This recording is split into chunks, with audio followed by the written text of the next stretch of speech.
عابد زبیری صاحب صدر supreme court bar association بھی ہمارے ساتھ ہیں. عابد صاحب آپ کو بھی پروگرام میں خوش آمدید کہتا ہوں. ہم بڑی مشکلات دیکھی ہیں اور ابھی بھی بہت ہی شدید مشکلات سے گزر رہے ہیں. اس کا بہتر راستہ کیا ہے؟ کوئی تجویز کریں گے؟ رحیم، پہلے تو آپ کو مبارک ہو جی، آپ کی جو ایوارڈ ملا آپ کو. دیکھیے احسن اقبال صاحب نے بڑی اچھی باتیں کی، اور میں سمجھتا ہوں جو اس وقت میں ایز اے لائر آپ سامنے بات کر سکتا ہوں، یہ پولیٹیکل لوگ زیادہ بہتر آپ کو اس چیز پہ بتا سکتے ہیں. اب یہ خود بتائیں کہ یہ حل بتائیں نا جی. یہ لوگ پولیٹیشین ہیں، ان کا سیاست ان کا کام ہے. ہماری تو ایک ہی ڈیمانڈ ہے اور ریکویسٹ ہے کہ یہ لوگ سب آپس میں بیٹھیں. وہ 18 میں کیا ہوا، 13 میں کیا ہوا، یہ ہوا، انہوں نے یہ کر دیا. آپ بھی آئے، آپ بھی تو کوشش کر رہے ہیں، اور کری ہے نہیں کری ہے مجھے نہیں معلوم، لیکن ایشو یہ ہے کہ ہم کہاں سے کہاں پہنچ گئے پچھلے ایک سال میں. یہ بھی آپ کو دیکھنا ہوگا، یہ بھی جواب دینا ہوگا. لیکن ایشو یہ ہے کہ آپ لوگ آپس میں بات کریں. ہماری بھی یہی ایک درخواست ہے اور ڈیمانڈ ہے کہ جی آپ پولیٹیکل بیٹھیں، ایک دوسرے سے بات کریں تاکہ حل نکالیں مسئلے کا. آپ الیکشنز ہوں، رجیم چلیں، آپ فیئر فری الیکشن کرا لیں، اس سے جو بھی پارٹی آئے وہ حکومت بنائے اور ان مشکلات سے حل نکالنے کی کوشش کرے اللہ کی مدد سے. میں تو یہ سمجھتا ہوں کہ جب تک یہ بات نہیں کی جائے گی اور سارے اسٹیک ہولڈرز ایک پلیٹ فارم پہ نہیں جمع ہوں گے، میں سمجھتا ہوں ہمارے لیے مشکلات اور بڑھیں گی. عابد صاحب، جو سیاسی معاملات ہیں ان کا حل تو بات چیت سے نکلنا چاہیے، لیکن بات چیت کے لیے یہ جو کرنٹ انوائرمنٹ ہے جس میں ایک طرف اعلیٰ اور عرفہ عمران خان ہے اور باقی طرف سارے ان کے ڈکلیئر کیے ہوئے چور اور ڈاکو ہیں، وہاں وہ ماحول ایگزسٹ نہیں کرتا کہ یہ سیاستدان ایک میز پہ بیٹھیں. میں اب ان لوگوں میں شامل ہو گیا ہوں جن کا خیال یہ ہے، میں آن ایئر اپنی یہ کوتاہی مان رہا ہوں کہ آن ایئر بیٹھ کے میں یہ کہتا ہوں کہ اس میں اسٹیبلشمنٹ کو رول ادا کرے، ان کو اکٹھا بٹھائے. اسٹیبلشمنٹ کا یہ رول ہے ہی نہیں. ہم ان کو جب کہتے ہیں نا تو وہ تگڑے ہو جاتے ہیں، بعد میں ان ساروں کو ڈنڈے مارتے ہیں.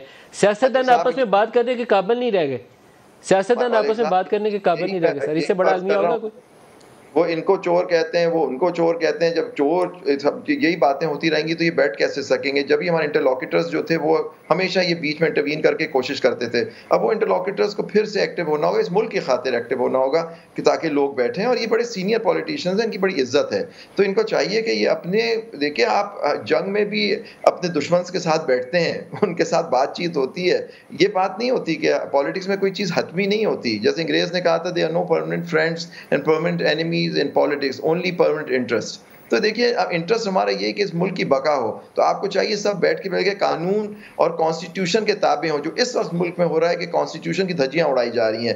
اب یہ دیکھیے یہ لوگ، یہ جو منسٹر صاحب اور یہ سب ایکسلنسیز بیٹھے ہوئے ہیں آپ کے ساتھ، انہوں نے بڑی سروسز دی ہیں. اب یہ خود بتائیں کہ یہ جو ملک کا حال ہے اس سے یہ خوش ہیں کہ یہ اس طرح سے ملک چلے گا؟ آئین اور ایک چیز عابد زبیری صاحب ایک چیز آپ بتائیں. عام طور پر جمہوری معاشرے میں سمجھا جاتا ہے کہ انتخابات ہوں گے، ایک کلیئر مینڈیٹ سے حکومت آئے گی تو پھر مسائل کا حل ہوں گے.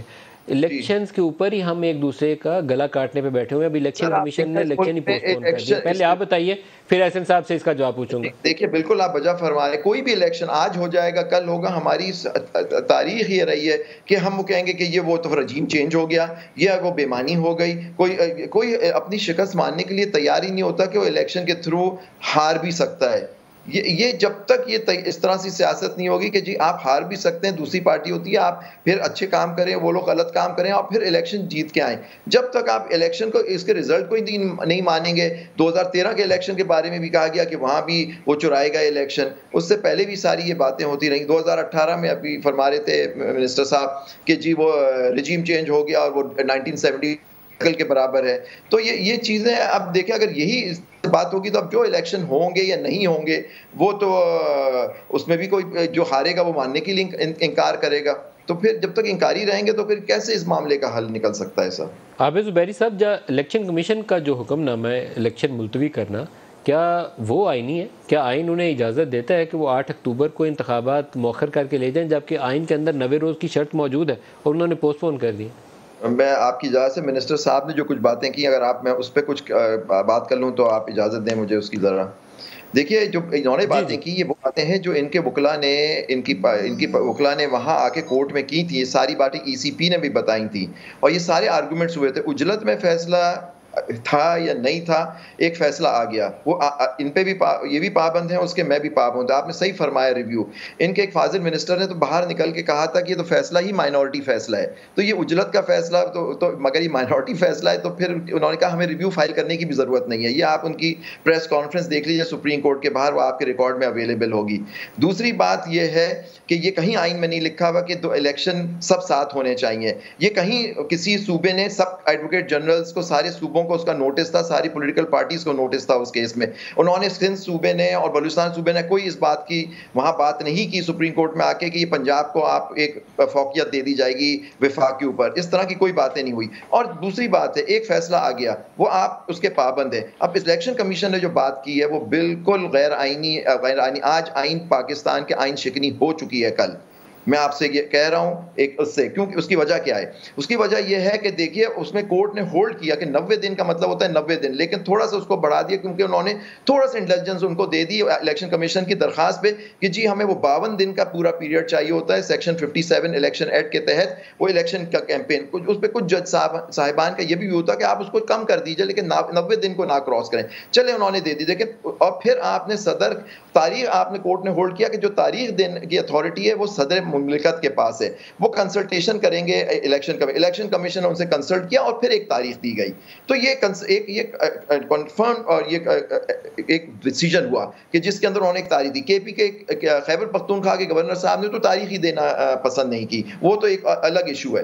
تو اب جب یہ بات ہو گئی تیسرے، اب پھر ان کے پاس کیا پاور ہے؟ انہوں نے کہا 218(3) کے تحت آرٹیکل اور سیکشن جو انہوں نے کہا 58 کے تحت میں ڈیٹ چینج کر دی.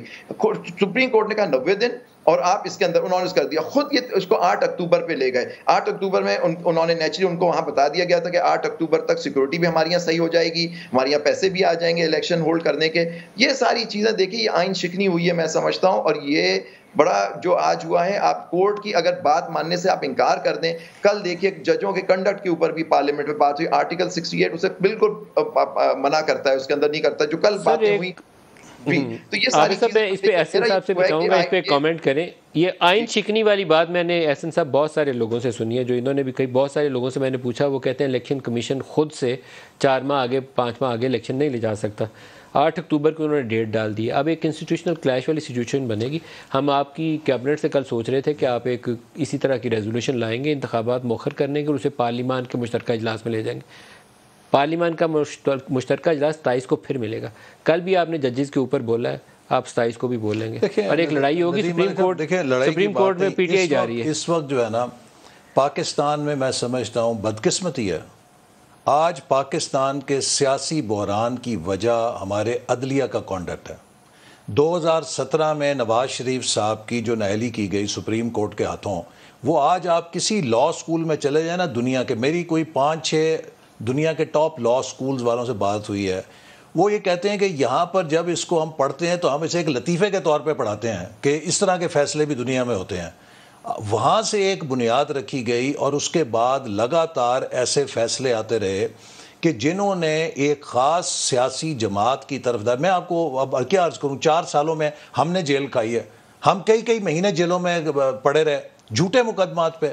ہمیں تو ضمانت آتی تھی نا. آپ میں سے تو بیشتر لوگوں کو اس لیے بند کیا گیا تھا کہ گراؤنڈ میدان کھلا مل جائے. نہیں دیکھیے نا، سب کو پکڑ کے ڈال دو. اور ہمارے کیا ہوتا تھا، جو بینچ بنتے تھے جس دن ہیئرنگ ہوتی تھی ایک دن پہلے بینچ ٹوٹ جاتا تھا، پھر اس کے بعد جج صاحب باہر چلے جاتے تھے.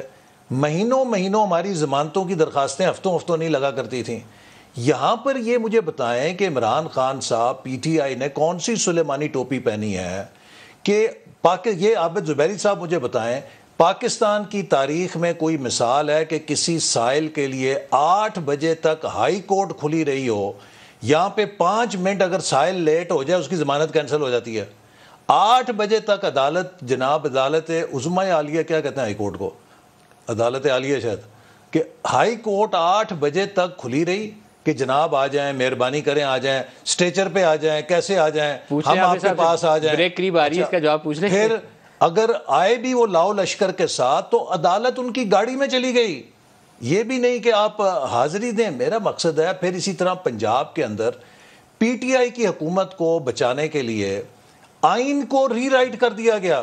یعنی کہ وہ فیصلہ سپریم کورٹ نے کیا کہ جس نے پاکستان کے کانسٹیٹیوشن میں ترمیم کر دی اور آج تک اس کی ریویو پٹیشن نہیں لی گئی ہے. 63 ہے.